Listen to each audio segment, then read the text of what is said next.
Hello, everybody, and welcome along to the Liverpool Echoes Blood Red podcast. We are back with another live edition of the podcast, and Liverpool are also back in action this weekend too, as the Reds take on Manchester City in the early kickoff on Saturday. I'm your host, Patrick Smith, and I'm sure I speak for all of you Liverpool fans when I say I'm glad to see the back of almost 3 weeks of an international break. We can now get talking about actual matches on a podcast once again. Well, alongside me to do that, we are joined by Chief LFC writer from the Echo, Ian Doyle. Doyle, are you looking forward to returning to a stadium? Not really, no. I've just had a week off, so I was quite happy with no football. And it did mean that there was no Liverpool defeats for 2.5 weeks. So all in all, it's quite a positive little break. Yeah, well, I mean, it's quite a nice welcome break, but then I suppose it could be a pretty negative week or so, or it could be a very positive one. All will be revealed over the course of the next 10 days. We've also got Echo Liverpool FC writer Theo Squires alongside us. Theo, how was your international break? I worked through it, so mine was quite busy. I'm not sure why you're saying you don't like it and there were no matches. You're Welsh. You loved it. You had a nice little Gareth Bale, nice little draw in Croatia. You're having the time of your life, mate. I know, it's a very, very nice international break for Wales fans, Theo, and Croatia. Yeah. Special one. Anyway, rounding off the panel, as ever, we've got Rich Garnett too. Rich, you're straight to go on holiday after the international break. You were just telling us off air, so maybe the international break was on where you were working as well. That's it. Yeah, they didn't really tie the international break in very well with the Easter school holidays. So I'm going to celebrate the return of Premier League football by disappearing for 6 days. But I should just about be able to squeeze in the Man City match tomorrow before heading to the airport, and then Chelsea. Who knows where I'll be watching that? Hopefully with a nice tapas and a pint of San Miguel. Yeah, 3 points at Stamford Bridge. not jealous at all, mate. I mean, you found how nice a paradise life can be when you're not immersed in football, I suppose. Well, anyway, that's who'll be joining us today for the pod. Viewers on our Blood Red YouTube channel and the Liverpool FC Liverpool Echo Facebook page. We are live, so please drop us your thoughts and comments in the sections below, and do leave us any questions you have, because we'll get to them at the end of the show if we do have time. But Doyle, then let's start with you. Let's start with Luis Diaz, shall we? He's now not only been allowed outside, he's been allowed to mingle with his teammates. A very welcome return to Liverpool training at a tricky time. A huge boost to them, isn't it? It is, but he's not playing against Man City. Klopp's basically said that he's not ready. So he will be back, possibly Chelsea, but reality is more likely to be the Arsenal game, because obviously Chelsea is Tuesday, isn't it? Tuesday evening. So that's probably come a bit too soon as well.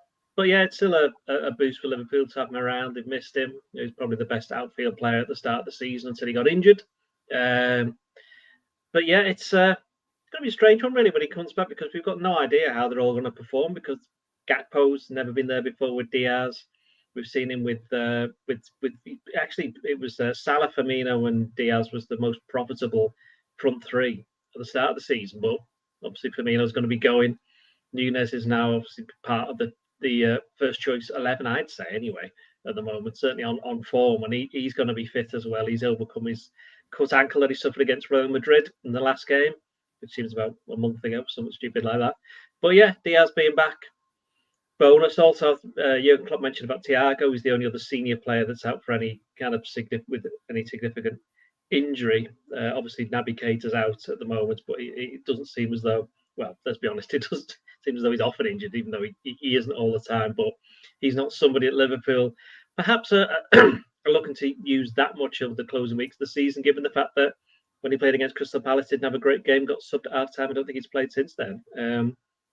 But yeah, Thiago, he's had a hip problem. He's been out, I think it's 8 or 9 games, and he's going to be back. Klopp said hopefully full training, or at least team training parts of next week. So again, Arsenal's probably too soon for him. You're looking at the game after that, which is Leeds. So yeah, I mean, it's a big week for Liverpool. It's been mentioned quite a few times on this podcast. Klopp said it straight after the game against Real Madrid. He said it's going to be probably a defining week for them.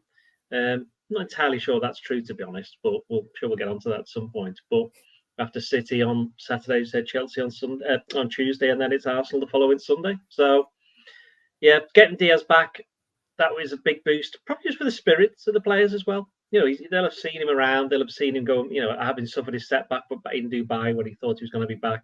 They are human beings, and he's been there for more than a year now, so they'll know him as a person. So they'll have been affected in the sense that, it's almost every player suffers a bad injury during their career. Certainly they have spells on the sidelines. And if you suffer a setback the way that he did, going to affect you. So he'll be absolutely raring to go when he comes back. But as Klopp said, that's not going to be Man City on Saturday. Yeah, absolutely. I mean, you made the point there that Klopp said it could be a decisive week. It could be a decisive week if they come out the matches with 5 or 6 points. It could not be decisive if they don't. I think that's the way we'll take it.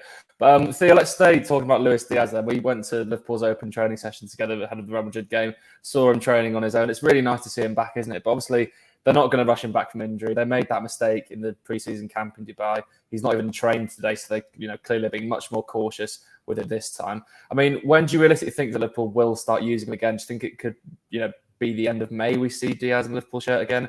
Or are you expecting to see him, as Doyle said, in those matches against Leeds? And I think it's Forest after Leeds, isn't it? I think you've been a bit harsh saying that they rushed him back in Dubai. That was just his knee wasn't right, was it? Like they thought they didn't need surgery, and then actually it's still not quite right. It wasn't as though they rushed him back. When you got however many weeks to work him back carefully, just happened to be you're not fully healed. There's something worse going on here, so we need to go and do under the surgery under the knife. But he's been working his way back for a while now, hasn't he? Like when he first had the surgery, he was aiming to be back for the Bernabeu, and obviously that was too soon for him. But he's been training on his own for a while. He's done a bit of team training with the youngsters in the international break. He's done a few sessions this week. Realistically, you're expecting to see him second half of April. Maybe you see it for like the first start or some more frequent substitute appearances. Like Jota, that was a lengthy layoff.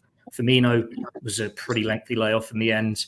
They took their time to bed them back in, didn't they? And there was a few substitute appearances, and then they could really unleash them properly. So it's just you've got to see how they react game by game. It's probably just as well you're not ready for Man City if you're Luis Diaz, because this is such a big week for Liverpool. That this pressure on them is so huge. You don't want him to have that strain of going again and again and again, and what could be like the 3 most intense fixtures left in their season. But it is something where they can manage it more carefully now and then just see how it goes. Me and Doyle have both said on this podcast before, you were not seeing the best of Luis Diaz again until next season, where he's had the full pre-season. But you're hoping that he can come in and have a bit of an impact, get a few important contributions that can help get Liverpool some valuable points for this top 4 charge. But he certainly gives some options in the attacking third again. I'm sure we'll get onto it later in this podcast. They don't seem to have as many options in midfield at the moment. So it's quite nice that it's a full quota of forwards. Yeah, absolutely. It's, it's a strange position having these many attackers. It's a problem and a bridge Liverpool haven't had to cross this season. I mean, Rich, those 5 attackers are fully fit now. One of them is Darwin Núñez. He didn't take part in Uruguay's international break, withdrew from the squad with a cut ankle, as Doyle was mentioning, that he sustained against Real Madrid. I mean, I'm not sure how serious that injury actually was because, he trained this week for Liverpool and seems to be pretty fine heading into the match with City. But I mean, Núñez himself is a very much welcome return to training, Rich, given he was technically injured. Now, what are they going to do with the attack on Saturday, do you think? Because there is actually now a little bit of a headache, isn't there, for EU Select? I'm sure we'll touch on it in our team select. But is Núñez one that you'd be starting at the weekend? If he's fit to play, yeah, definitely start him. And I don't think it's quite as big a headache as it might appear. Yes, he's got potentially 5 or so many players to choose from, but when Firmino and Jota have come in, I don't think we've necessarily seen the necessary uplift in attack and return as yet this season. We're certainly not with Jota. He's obviously still struggling to get a goal. And Núñez has looked more like the main man, hasn't he? As he's gone on week, he's settled more into his role within the side, has showed his adaptability to play down the middle or wide. And at the moment, it seems to be that Klopp seems to prefer him wider with Cody Gakpo. God, still saying that. Playing in a more central role, presumably, because he thinks he's a little bit better at holding the ball up there. But Núñez is a firecracker, isn't he? And I would expect him to play against City as long as that cut's nothing too severe. I would expect to see him walking out the Etihad tomorrow. Yeah, absolutely agree. I mean, it's a welcome return from injury, but I'm hesitant to use the word return from injury. But Doyle, someone else Tony Klopp was talking about today in his press conference being injured was Naby Keita. He's picked up yet another injury, this time on sustained on the international break. Do you think now is the point, Doyle, where they sort of cut ties with Naby Keita and fully phase him out of the squad, because these injury problems are persisting? And this season has surely been the worst in his Liverpool career in terms of injury records go. Well, he's leaving at the end of the season anyway. They've only got 12 games left, and so if he's out for, I don't know, let's just have a guess at 6. And he's only got 6 games left. So Klopp's always said that he'll always use players if he can, if he feels they're still committed to the club. And there's not been any suggestion that Keita isn't. So no real reason not to use him if he's fit. But if you're going off form, as I said before, Crystal Palace away, came off at half time. Don't think he's played since then. Not been involved. So no, I can't really see. Unless there's some more injuries in midfield, I can't really see there being any kind of opening for him. Well, that's not to say that he might not get some minutes towards the end of the season when if he is fit again, ever for Liverpool. Yeah, I mean, it's just yet another injury problem for Naby Keita. I mean, Theo Squires, you're someone who loves talking about Naby Keita on the Blood Red podcast. I mean, it's just the latest problem in a long line of injury issues for him, isn't it? I mean, are you fully convinced now, Theo, that they are going to let him go at the end of the season? Was that already pretty much concrete? Contract talks haven't really progressed as far, and when he's having arguably the worst season of his Liverpool career, there's been no evidence there to give him a new contract. I hope in the nicest possible way not to see him in a Liverpool shirt again, just because by the time he's back, we're looking at May, 2-3 weeks left of the season. You're hoping that your midfield options that are currently available, they've played their way into a bit of form and there's a settled 3 there. And you've got players who are a little bit on the fringes, like, say, Curtis Jones. It's a big kick to him if, Naby Keita comes in and he's ahead of you in the pecking order. You want to be looking at the players that are actually part of the club's future. Now, when Keita was joined, you'd think he was going to be this linchpin for Liverpool in midfield for however many years, and it's just not worked out for him. It's one we've addressed it a number of times, why with the injuries and the expectations on him, why it's not just worked out. And as a squad option, he's had his moments, but then he gets these injuries and you can't rely on him. Liverpool needs a bit of rhythm. They need some consistency. They need some substance to their performances so they can stop doing thrashing United one week, getting beaten by Bournemouth the next. You need your players you can rely on, and Naby Keita, he isn't that anymore. He had the season of his life last year, and that came out of the back of not playing after being subbed before half-time against Real Madrid. But you wouldn't expect him to have a mini revival now before the end of the season. It's just been a very frustrating period for him, very frustrating period for Liverpool. There was so much hype and expectation with his arrival, big fee. You're waiting a year for him. You just hope that he can go wherever and put these injury issues behind him somewhere else, because he didn't have them really at Leipzig. But yeah, it's just not worked out as well as both parties would have wanted. And look to the future. Naby Keita isn't part of that. Yeah, couldn't agree more. I mean, it's a very nice foot in the Theo as well, and I completely agree with you there. You can just sort of nicely phase him out now as well. The contract is expiring. I mean, it's the ideal situation there. But Rich, another midfielder who will surely be returning from injury is Thiago Alcantara. I mean, Thiago's another player this season has had so many injury problems, hasn't he? Yet again, over the international break, he's not featured. He's not ready to come back yet. Is he one that potentially, with 12 months left on his contract from the summer, you'd look at phasing out potentially next year? Would you maybe even try and cash in on him this summer if you can?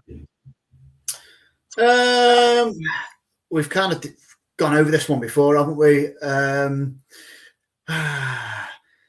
Potentially, I think he's someone you could maybe move on. I think it was argued that you wouldn't necessarily get a great fee for Thiago now because of his age and probably his injury record as well.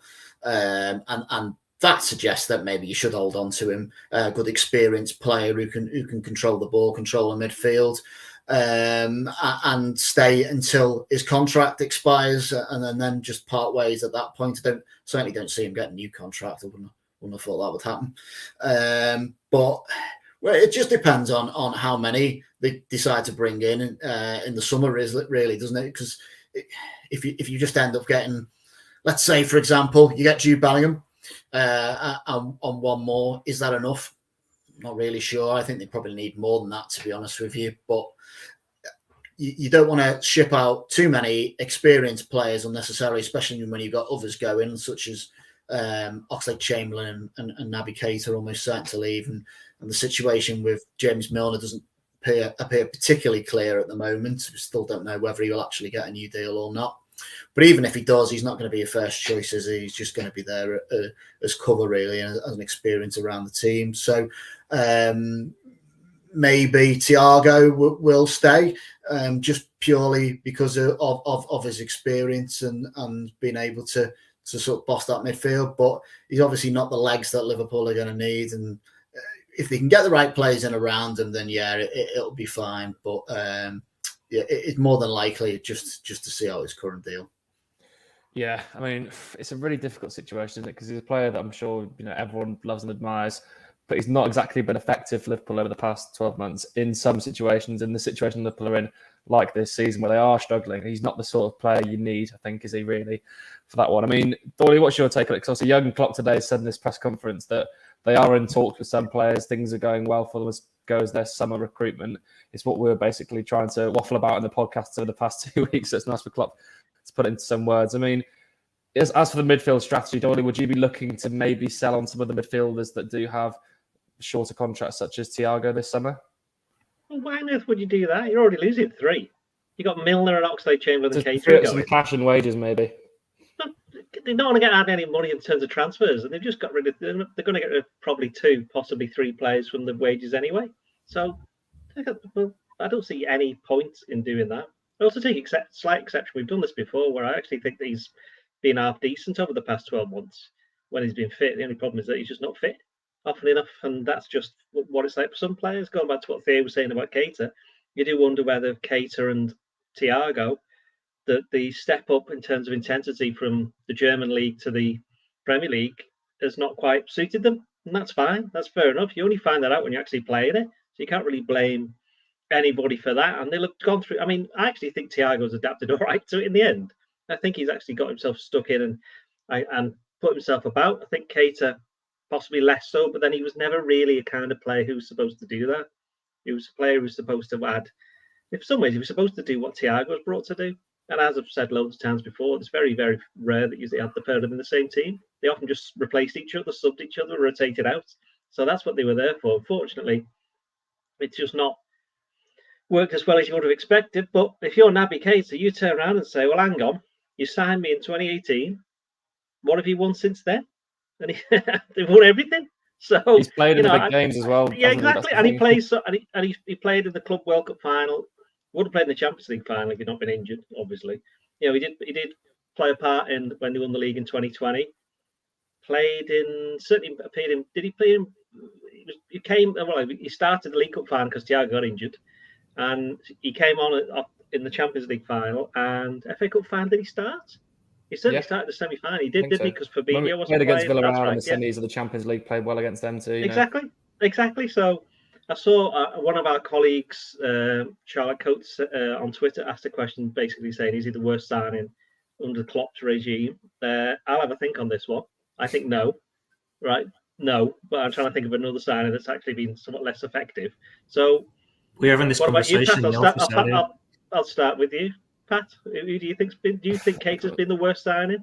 No, he's definitely not been the worst signing. But I'm trying to think who has been the worst under Klopp. I mean, there haven't been many bad ones, have there? I don't know. If Theo Rich help me out here. If what? Sorry. If Theo Rich help me out here. If it's on price tag, it's Keita. If it's on genuine ability as a player, there are some lesser ones that we're not going to throw under the bus. That's not like you. Come on, Theo. Throw someone on the bus, Theo. Go on. Karius is up there as one who's cost you the big thing, isn't he? He's cost you a Champions League. But that's still not a bad ratio if you're thinking Karius, Keita, and then some of the lesser players who just hasn't taken. Like Stephen Colker, for example, he's one of the lesser ones who's just not done anything on his brief spell, something like that. It was a low. There's not many. Did he sign Marco Grujic, or was he there before? No, he was his first signing. First signing, yeah. And they made money off him. So they're not going to make any money off Keita. They're not going to make any money off Keita. I think with Grujic, got to bear in mind when he was signed, the kind of team Liverpool were to the time, the kind of team that when he then became available, had a couple of loans that they'd moved on from him. And I think he kind of realised that himself anyway. He'd have been a great number 6 if they were still a Europa League team. Well, it's the thing. I mean, just a question of thought there. Sorry to interrupt you. I mean, I've sort of thought this on the spot. I mean, I didn't really want to talk about Jude Bellingham in this podcast, but you've mentioned there 2 Bundesliga centre midfielders that Liverpool have signed. That we did this on Monday, Pat. Sorry. Rated. Oh, did you? Have I missed this one? Yeah, and also he plays for England. He plays for England, and he's been brought up in English football anyway, so it kind of was a good idea. He played in the Championship. Yeah, the Championship's even more physical than the Premier League. So, Rich hasn't given his worst signing. We can't let him off the hook. I was having a look just to check dates and stuff there. It was Ben Davies. Yeah, again, but wasn't much money. Wasn't much money. No, but I mean, that was just a waste of time, wasn't it? Not more so than his time. Oh, if we're doing waste of time, Artemelo. Well, he was going to be my number one, and then Davis popped into my head. Ozan back as well. I dare say Artur's on bigger wages than Davis ever was. But then Artur got injured, didn't he? Not his fault. Yeah. Well, yeah, but he hasn't. That's not our fault either. I think it's the Juventus board, crazy wages. According to Transfer Market, up to the end of last year, Naby Keita's had 27 separate absences through injuries or illness. Now, if he didn't have any of them, he might have been brilliant. So, it's just one of them. Availability. Sometimes it's underrated, isn't it? Availability. You can be the best player in the world, but if you're always injured, it's not much use to you, is there? Now, you take someone like Squires. He was like one of the best players in the world, but was never injured. So he was the complete opposite. And those players, they're just worth their weight in gold, aren't they? As long as you're not being suspended for, biting people and other things. But yeah, just Dave. I think Davis or Milo. Yeah, take your pick. We can always. It's something Liverpool's recruitment team look at, isn't it? Like the availability record of the players. Like we said, Keita's wasn't bad before he came to Liverpool, and there've been others there. They haven't had masses of injuries before they came to Liverpool, and then maybe it is the Premier League's more intense, or Klopp's demands are more intense, and it just takes out of them. Like you get one injury, and then you get another, and it starts to stack up. Thiago had a bit of a patchy injury record, so it's not really a surprise to see him pick up the knocks here and there. You sort of forgive him for that.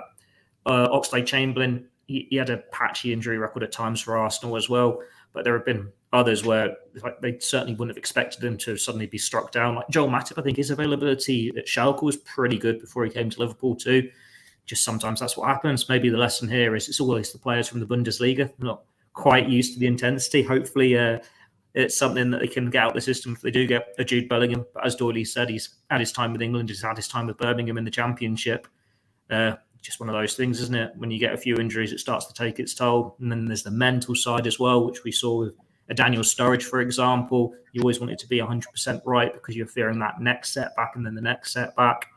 Just injuries, part and parcel of the game.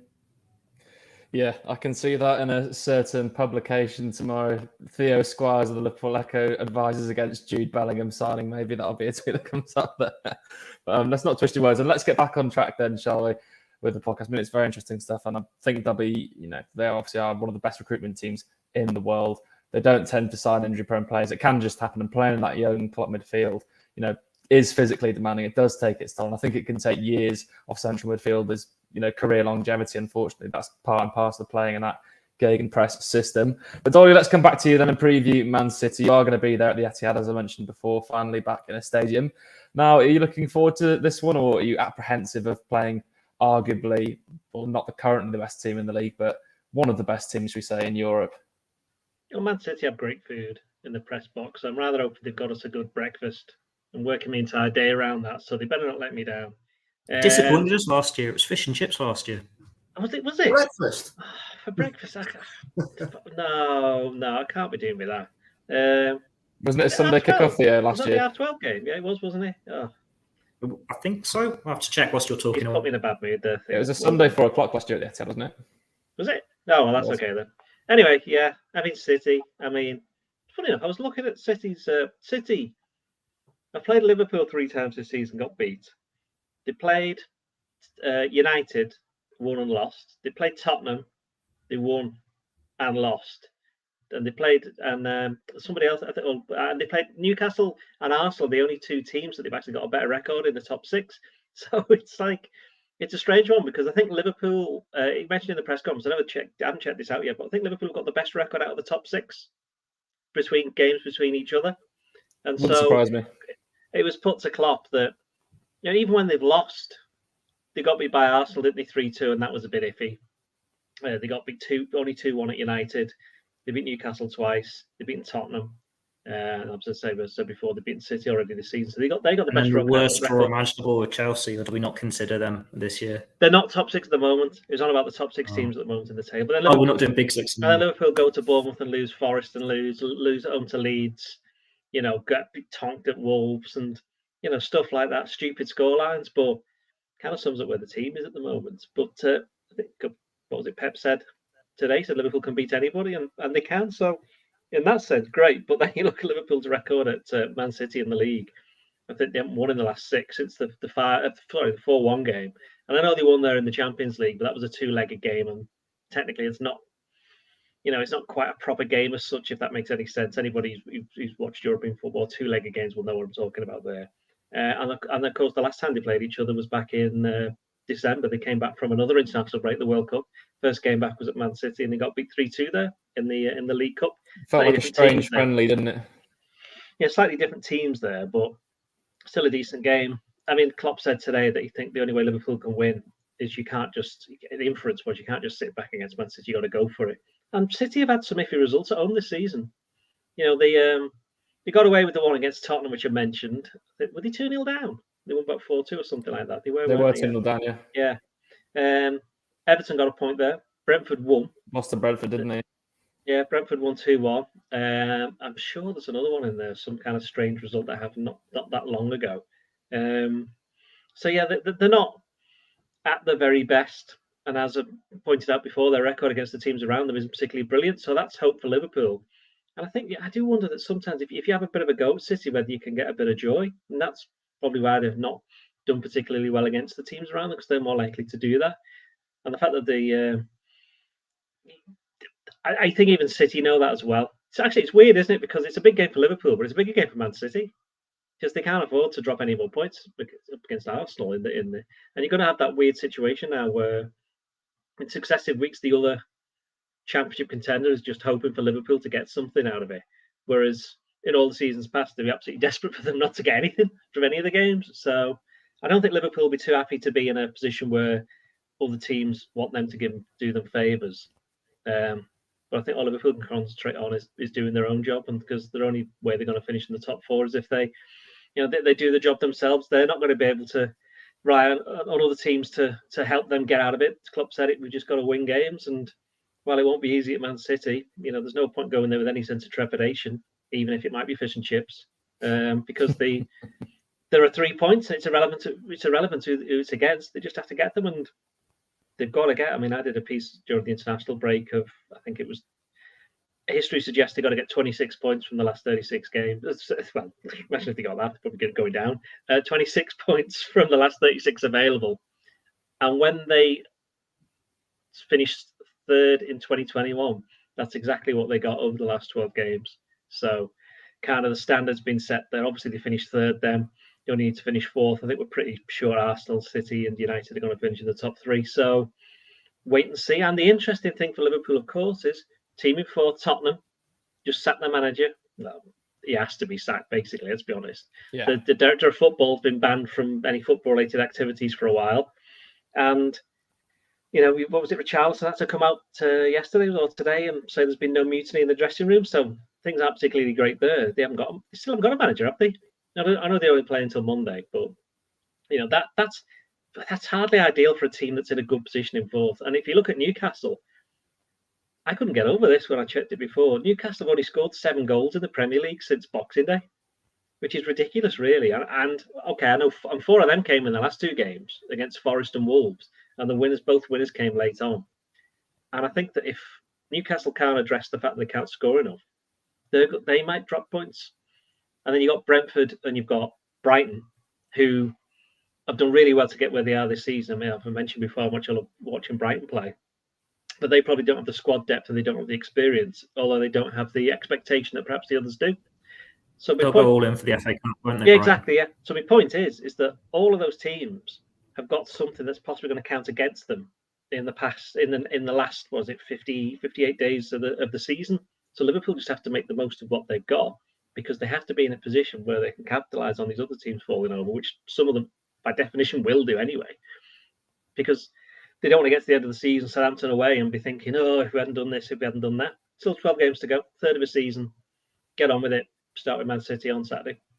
Yeah, I mean, plenty of very, very good points there. I mean, the 26 and 36 games is what 36 points. Sorry, I don't want you to deny. I mean, it's realistic, and also they've done it before. The other teams I can see them dropping points. I think Newcastle, I just don't see them changing that goal scoring form. They don't seem to have anything they can change in their squad. But I think Eddie Howe has tried things. Obviously, in the past couple of games, they have started scoring more, so maybe they'll pose a problem. But yeah, Spurs are in just an absolute mess at the moment. But Theo, let's talk then about Man City again. The main talking point for Liverpool's opposition this weekend is that they'll be without Erling Haaland. Now, he was pulled out himself from Norway's international squad with an injury. He hasn't trained this week until, I think he's training today, apparently for the first time, and that's when Guardiola's going to assess whether he's fit or not. Guardiola's very ominous about it in his press conference today, saying that the doctors will decide and the player will decide if he wants to play tomorrow. Now, firstly, do you think Haaland will play tomorrow, Theo? And if he doesn't play, what problems do you think that could pose for Liverpool? Haalandless City isn't actually an easy task, really, is it? You'd imagine it's mind games at this point, and if he trains, he's going to be fit to play. But then it is how fresh is he? How serious was the issue that kept him out of international duty?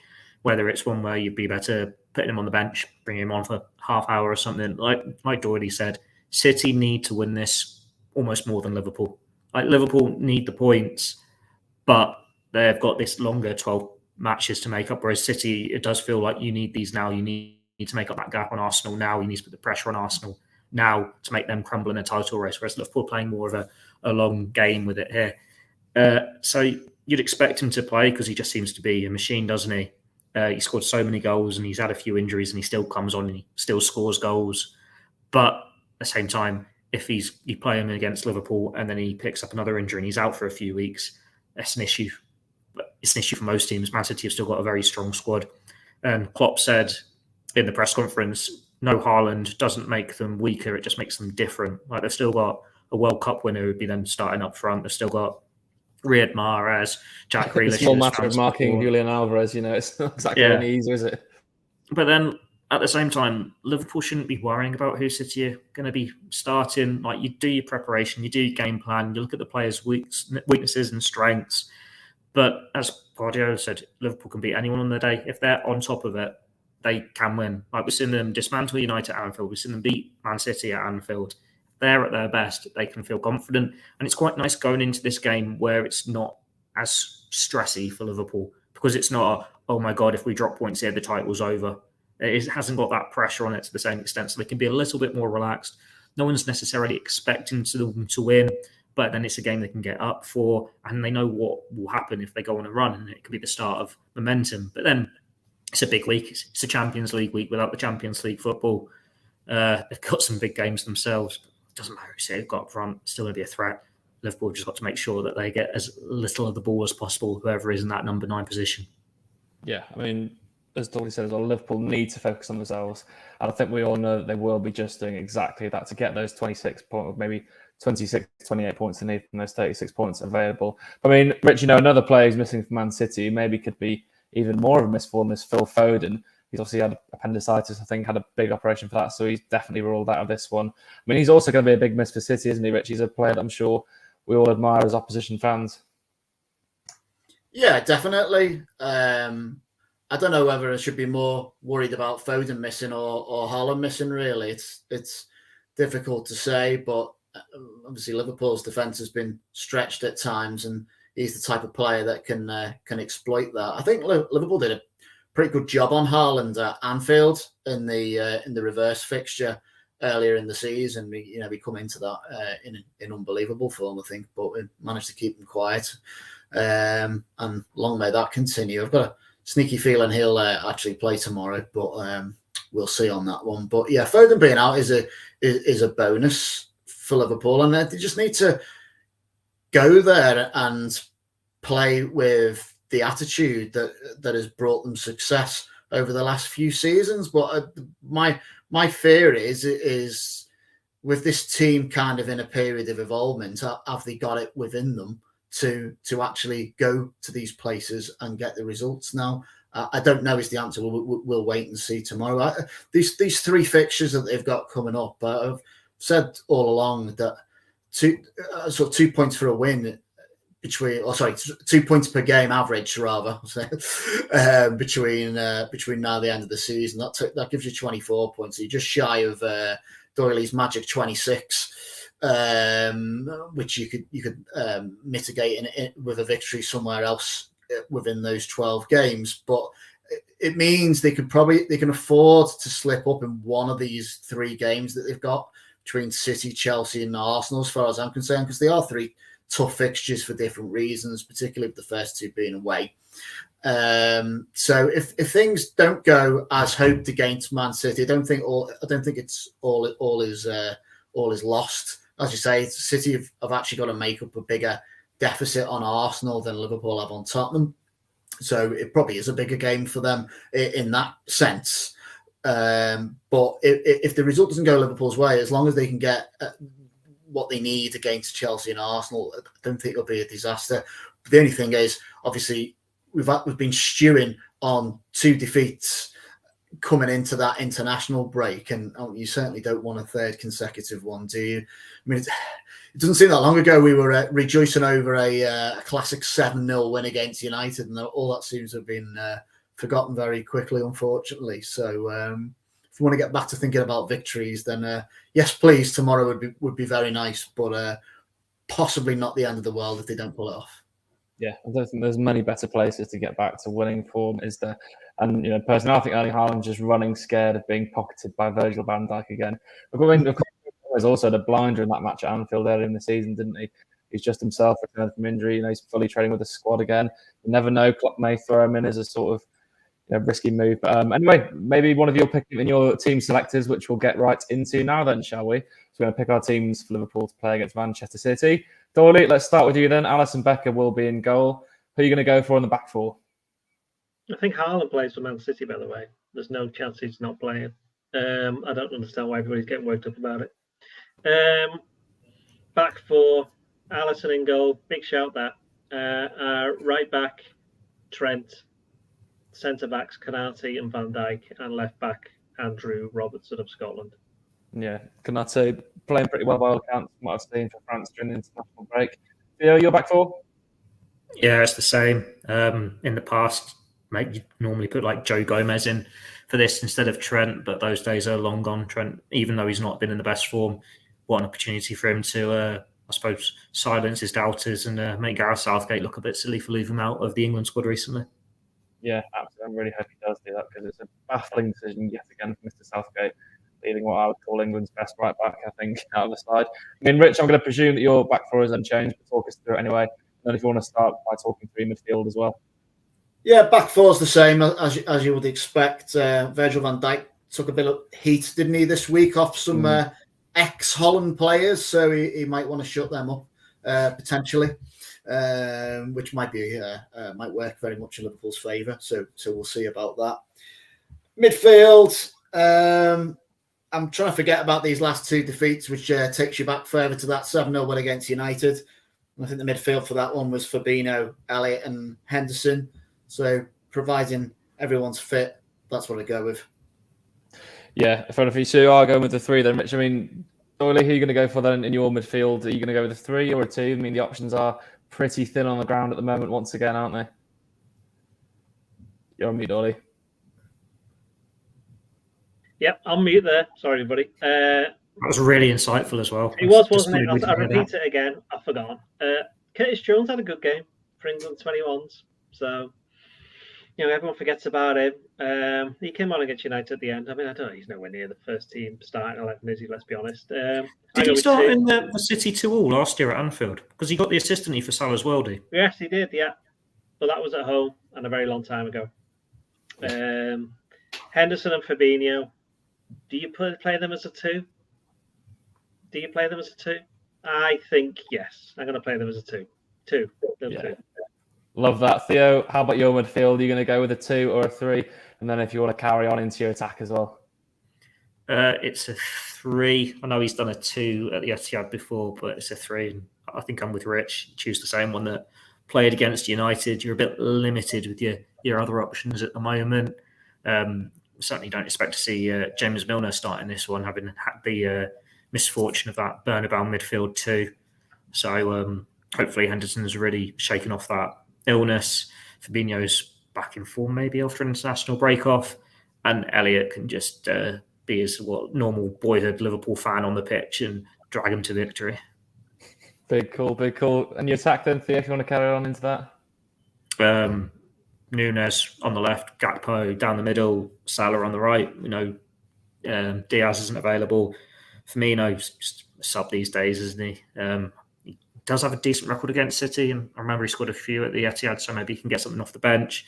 And obviously, Jota scored at the Etihad last year, the last time he scored for Liverpool, but you go for that first choice 3 at the moment. I mean, just on that thing, would you look to bring Jota on maybe at some point? How long would you? No, I think I'd leave the 2 attacking options on the bench and just not use them. I'm trying to create a podcast content here, Theo. Come on. Yeah, you got 5 substitutions. It was always going to happen, wasn't it? It was always coming. Once again, me with the rubbish questions. Rich, how about your attack? Are you going to go for that tried and tested front 3 as well? Yeah, I don't like this idea of 2 in midfield. That petrifies me, to be honest with you. So, yeah, definitely a 3. And, yes, Salah on the right, Nunes on the left, and Gakpo down the middle. Hey, Rich is learning. Hey. just before I'm out of here. Yeah, I'm looking where I can see the goals coming from at City from a Liverpool perspective, and I fancy the Dutchman to maybe stake his claim and deliver something we haven't seen from him yet. There we go. You've said it once, Rich. Never say it again. You've only heard us say Gakpo 500 times. You've done it now. Box that one off. There's no need, is there? At least Stefan's not playing, just to complicate the issue further. Stevie B. Yeah. Well, this is a team selector quite literally split down the middle, because I'm with Doyle. I'd go with the forward attack as well. Doyle, who are you going to choose for your 4 attackers? Nunes on the left, Gakpo up front, Salah on the right, and Firmino behind. Oh, very interesting. Would you not consider, maybe going as a number 10 and then look to I'm not considering anything else other than what I've just said. nice team selector as ever, everyone. No one's asked me and no one cares, but yeah, I personally would go for Gakpo as the 10 and then probably go for Firmino up front, I think, just because he seems to have a pretty good scoring record this season. I think I played the other round, but I suppose they could interchange in that one, couldn't they? Let's move on. Let's play the lineup with the front 4 that has never been seen before. That's exactly the answer. Yeah, it could throw them off here. Unchained as a read, could be the one for the end of the season they look to go with. But let's move on then to our score predictions for the match, shall we? Theo, you can go first. How do you think this one's going to go? Oh, I don't know. I'll just leave it at that. I don't know. I'm just going to sit on the fence and go 1-1 draw. Interesting. Rich, what's your take on it? Well, I was going to say 1-1, but I feel compelled to say something different just to keep the viewers on the edge of their seats. So I'm going to go 2-2. Very nice. Doyle, round us off then with a lovely prediction. Yeah, if it's breakfast, it's 1-1. But if it's service fish and chips, it's 2-1 to City. This has been an absolute exhibition in live podcasting towards the end. I'm going to go for an exhibition result as well. I'm going to go 3-3, an absolute belter of a game. I reckon both sides just 3-3. 3-3. Have you watched any Liverpool games this season? Yeah. It's a 12:30 kickoff. Oh god, yeah, it's a 12:30, and then 4-0 City. Then if it's a 12:30 kickoff, judging off our things have gone this time. I like the way no one's predicted a Liverpool win at all. That doesn't really bode very well, does it? I think because we got one before the Anfield one. I went for the 5-0 City and Liverpool won, so you never know. Exactly. Well, after 7-0 United doesn't seem so ridiculous now, to be honest. But fair enough. Let's create some good karma with our predictions then, shall we? Anyway, we'll wrap up the podcast there then before I ask any more terrible questions on this one. Of course, we've got plenty of build-up ahead of Manchester City against Liverpool tomorrow, everyone. So make sure you keep your eyes peeled across the Blood Red channel and, of course, the Liverpool Echo site and social channels to see all the brilliant content from the guys as they bring you coverage from the stadium. But for now, I've been Patrick Smith, joined by Ian Doyle, Theo Squires and Rich Garnett on the Blood Red podcast. We'll catch you again soon.